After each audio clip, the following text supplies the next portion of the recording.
बिहार के महागठबंधन सरकार ने जब मनीष कश्यप पर कई सारे मुकदमे दर्ज किए और तमिलनाडु की सरकार ने एक पत्रकार पर एनएसए लगाया,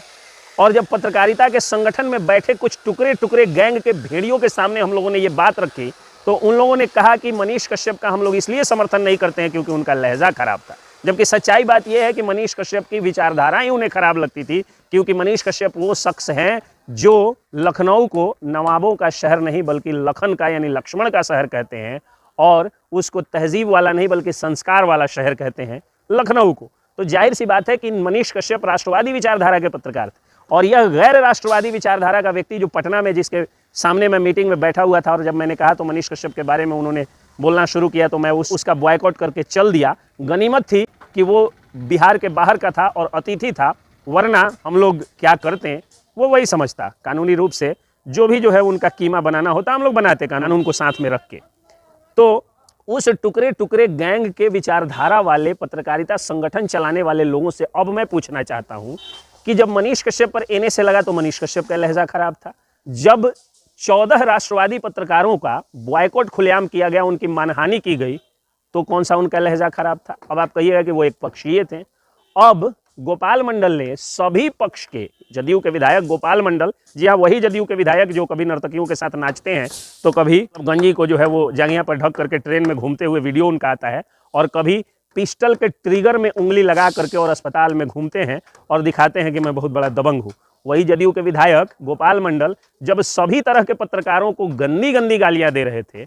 तो भी पत्रकारिता संगठन में बैठे हुए टुकड़े टुकड़े गैंग के भेड़ियों की नींद नहीं खुलती है। मैं उन टुकड़े टुकड़े गैंग के भेड़ियों से पूछना चाहता हूं कि बहाना मत मारो, सीधे कहो कि तुमको मोदी पसंद नहीं है, तुमको योगी पसंद नहीं है, तुमको मनीष कश्यप पसंद नहीं है, तुमको आरएसएस के विचारधारा वाले लोग पसंद नहीं है, तुमको बीजेपी की पार्टी जो है वो पसंद नहीं है। मोदी का विरोध मैंने भी किया था। राम मंदिर बनने का जो प्रकरण शुरू हुआ है उसके पहले, धारा 370 हटने के पहले मैंने भी मोदी का विरोध किया था, लेकिन कभी मैंने उस विचारधारा का विरोध नहीं किया था जो विचारधारा संस्कार की बात करती हो, राष्ट्रवाद की बात करती हो, भारतीयता की बात करती हो और सनातन संस्कृति की रक्षा की बात करती हो। उस विचारधारा का कभी हम लोगों ने विरोध नहीं किया। लेकिन जो लोग सनातन विरोधी हैं, जो राष्ट्रवाद विरोधी हैं, जो लोग संस्कारवाद विरोधी हैं और जो लोग सनातन संस्कृति के विरोधी हैं, ऐसे टुकड़े टुकड़े गैंग के माफियाओं के चंगुल में कुछ राष्ट्रवादी विचारधारा के लोग भी जब आ जाते हैं तो बड़ा दुख होता है। मैं उनसे यही सवाल पूछूंगा कि अगर तुम पत्रकारिता का संगठन चलाते हो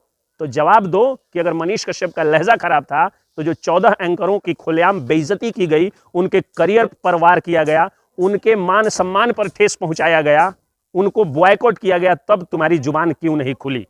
और अब जब गोपाल मंडल सभी दल का कवरेज करने वाले पत्रकारों के ऊपर जब गंदी भंदी टिप्पणियां या गालियां देता है,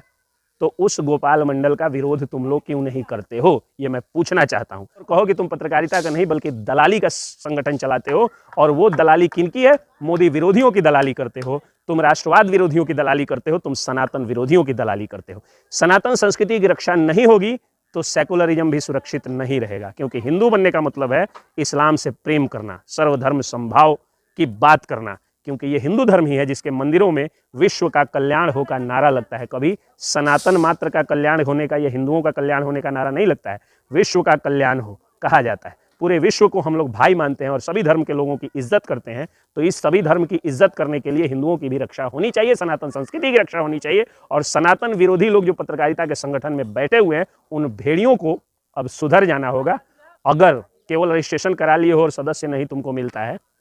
और सदस्य गलत सलत वादा करके सदस्य जुटाते हो और मनीष कश्यप जैसे पत्रकारों का विरोध करते हो, तो तुमको चेत जाना होगा। जय हिंद, जय बिहार।